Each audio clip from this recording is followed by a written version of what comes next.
di Indonesia khususnya di Jawa Barat, khususnya di Pulau Jawa, lamun eueuh para wali sanga, masya Allah.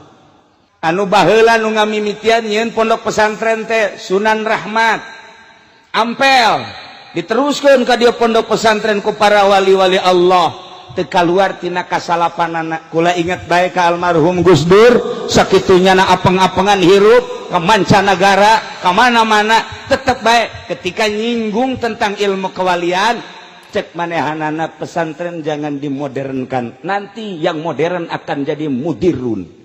Gus Dur ngomong gitu, loba jasa saksi datang, bahkan dibukukan.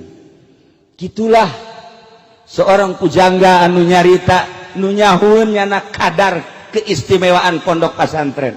Aang Sadili almarhum Ciberem nyana nyarita, andaikan santri berani tampil di panggung nasional, jadi menteri misalnya, jadi menteri agama, menteri dan lain sebagainya, iya KBG eleh. Sebenarnya pendidikan agama mah ku santri segala rupa aya di santri. Timimiti amil jurumia sorop santri mah geus di luar kepala, datang ka poho deui. Alpiyah matek Johar Maknun geus kabeh di luar kepalanya na mah geus. Polo pikih mah geus unggal poe paslun deui tambihun deui. Pokoknya geus santri mah ieu Aang Sadili andai kata berani jeung menguasai bahasa moal aya tanding santri mah tentang ilmiahna. Aang Sadili nu nyarita lain lalagaan Pak. Jadi bener-bener kumanehanan geus dijajaki heuh naonan nu sejen mah hanya keberanian nu eueuh. Di antara keistimewaan santri kebebasan merdeka. Eueuh patula patali koswali. Santri mah koswali, masak jam sabaraha bae. Batur jam 2 hees jangan memasak. Eueuh suluh sendal babaturana pakai suluh. Bebas luar biasa santri mangges. Teu boga beas nu mana bae pokona mangges. Eueuh lauk atuh empang guru dipancing. Ieu keistimewaan santri mah. Nu mantak ayah Banjar almarhum di ditu geus kedalnya na macak ayah, wahai para santri, naon nu aya kaboga ayah kalapa, buah, segala rupa rambutan termasuk lauk. Geus pokona mah ka santri halal, mun balik teu kudu mentah halalna ka ayah, dihalalkeun geus ku ayah mah. Mantak mabruk elmuna. Muridna Ki Suhaimi ngajegur di ditu, Cikole ngajegur di dieu dan lain sebagainya, hampir ayah Banjar kabeh lantaran ikhlas. Ayah mah bebas jasa, masya Allah. Nah iya bebas merdeka kehidupan santri mah luar biasa. Eueuh patula patalina naon nya nama mantak eueuh pendidikan sugan salat tahajud berjamaah cara di pondok pesantren modern. Eueuh jeung can manggih kitabna deui. Can manggih tajakeun ka Ki Daud sugan aya itu berjamaah tahajud ti peuting eueuh. Eueuh urang macaan kitab mamana ge kunaon di pondok pesantren modern aya tahajud berjamaah. Jieun deui coba kitabna ka dieu ku aing dibaca. Kayaknya bener apa henteu sia ngadalilna. Kunaon di pondok pesantren modern tahajud berjamaah, tapi kajeun eta nyana mah pendidikan sabodo nyana tahajud diberjamaahkeun, balik boro-boro tahajud salat nu 5 jam teu. Tapi pondok pesantren Salafi kurang pati ibadah. Di pondokna luca leceh. Bangun teu mireung teh dibaca kitab tapi ngalaksanakeun henteu. Ieu santri bebas, tapi begitu datang ka imahna beuh jadi abuya. Santri istimewa. Moal aya tanding santri manggeus. Ketika datang ka imah diperlukeun ku masyarakat, aya nu paeh eueuh nu mandian, siap aing. Eueuh nu ngagali kuburan, aing siap. Ngimaman aing siap, protokol siap, ceramah siap, kakori-kori datang ke Parargat cek Haji Jaya mah siap bae. Pantang mundur santri mah. Aing geus di kebon aing geus di mana mah aing salah bener we. Ngalamun nya ge. Nah santri. Jadi kula ngupas masalah kehidupan santri sadunia santri salaf mah kieu. Lain di Indonesia bae.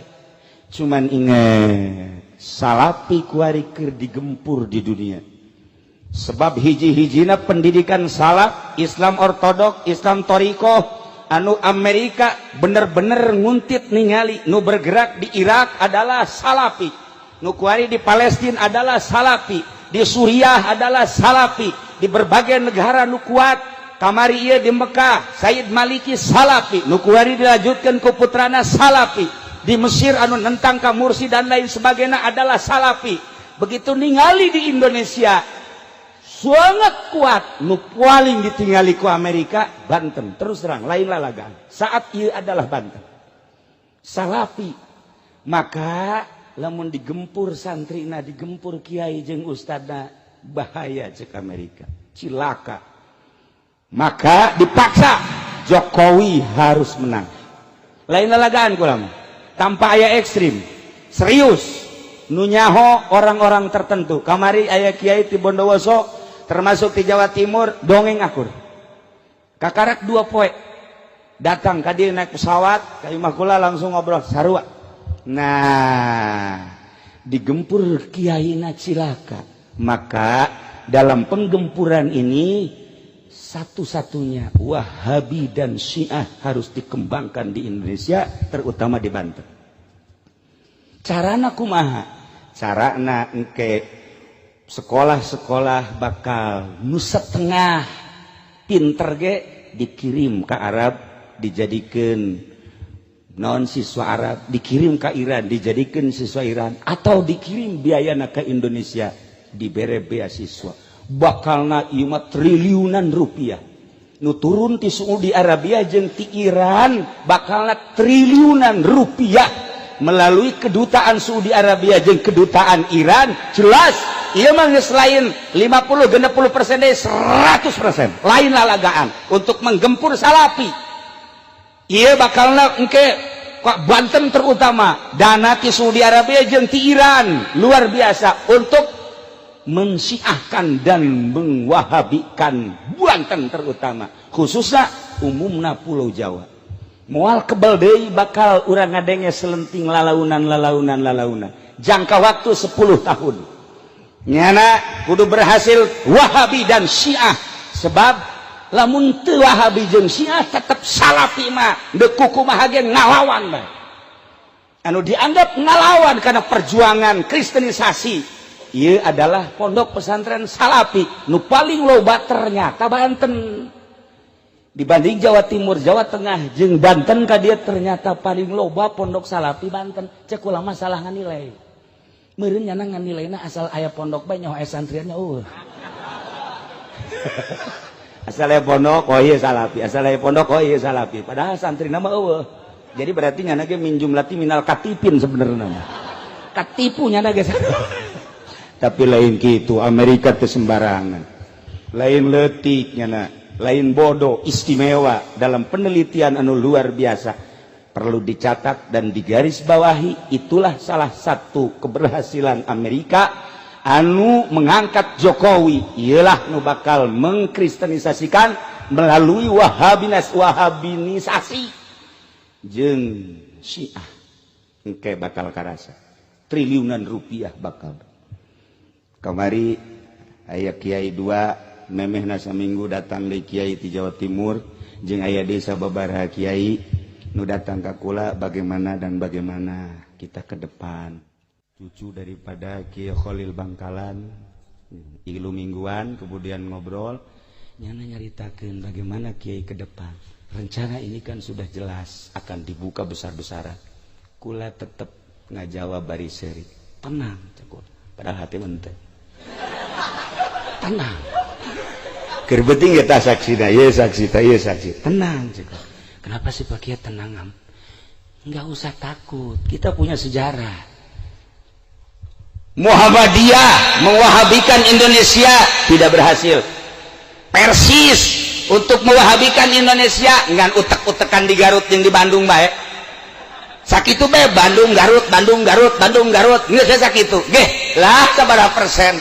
Lumpat ka dieu aya Persis kuari di dia di Cisoka. Aya Muhammadiyah di Cisoka, tetep bae moal bisa.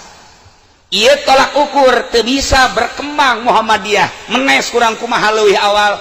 Tangerang di dieu di Jati Gintung kurang kumaha, batur can boga sakola nyana geus boga sakola, malah guru-guruna kuari ngaraji ka Cilok jadi NU. Cek kula tenang. Kiai bagaimana tenangnya? Di urang aya wali songo. Wali teu maot.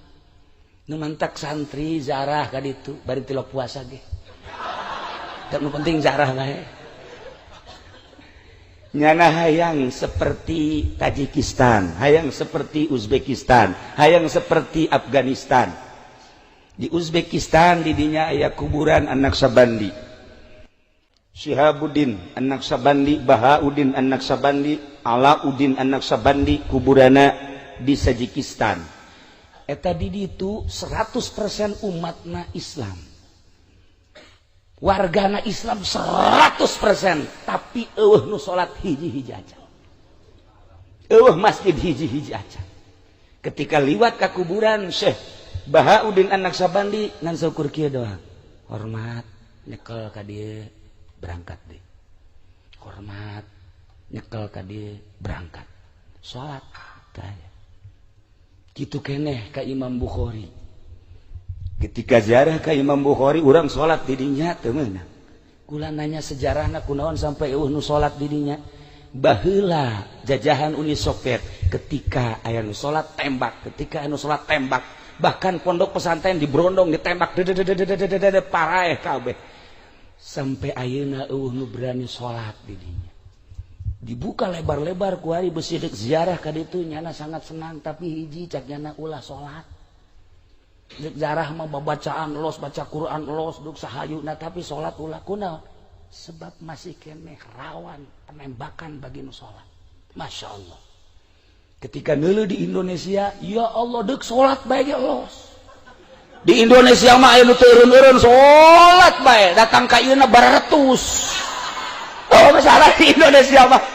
Ieu keistimewaan Indonesia, nu mantap kamari datang tamu orang Palestina, nyana ka Indonesia, ka imah kula kemudian ngobrol cak nyana Indonesia mah surga. Neuk kumaha ge, ya Allah ya Rabbi. Bulan ieu geus aya deui orang Palestina nu datang ka imah. Kula ge kaget aya tamu orang Palestina nyaritakeun tentang surga Indonesia. Neuk kumaha ge. Kula kunjungan ka Yordan, hese salat di Yordan. Teu ngadenge azan di Yordan. Mesir rusak itu luar biasa, disebut Mesir kuno. Masya Allah kotor anu luar biasa, teu ngadenge suara azan. Masjid dikunci lain waktu nama. Urang dek ziarah ke kuburan Ki Bilal teu meunang, sedangkan kuburanana aya di juru masjid, masjidna dikunci. Ke dibuka zuhur, saat eta kami datang jam 8, maksudna bari ziarah bari salat duha, teu meunang cek jenang ke bae zuhur karak dibuka. Masjid aya waktu-waktuna. Di Indonesia nu nganjang balik nganjang hees di masjid. Bae pokona mah dicaringin di dieu santri gupakna di masjid bae. Ai salat mah teu can puguhnya lagi sarua. Nu jelas di masjid bebas. Nah iyalah para jamaah kaum muslimin wal muslimat rahimakumullah, satu perlu digarisbawahi bahwa serangan pertama ke Indonesia khususnya Pulau Jawa, khusus adalah Banten, ialah tentang Syiah jeung tentang Wahabi melalui Saudi Arabia jeung melalui Iran. Ulah kaget engke lamun Iran nyuguhkeun mubalig anu gratis, nyuguhkeun kori nu gratis, bahkan disumbang dan lain sebagainya, menyusup terus, terutama melalui pendidikan formal heula selama 10 tahun melalui pendidikan SMA, kemudian kaditu kuliah diharapkan 10 tahun geus manehanana ngabogaan kadar-kadar Syiah jeung kadar Wahabi anu memang etalah dicekel ku Amerika. Iyalah nu perlu digarisbawahi, hati-hati ieu Syiah. Tetapi kula tetap ngajawab, enggak usah bingung, di urang aya wali sanga. Wali tidak mati. Senajan kukumaha ge nyana nu bergerak. Urang lamun eueuh wali di Banten, wallahu alam. Wallahu alam.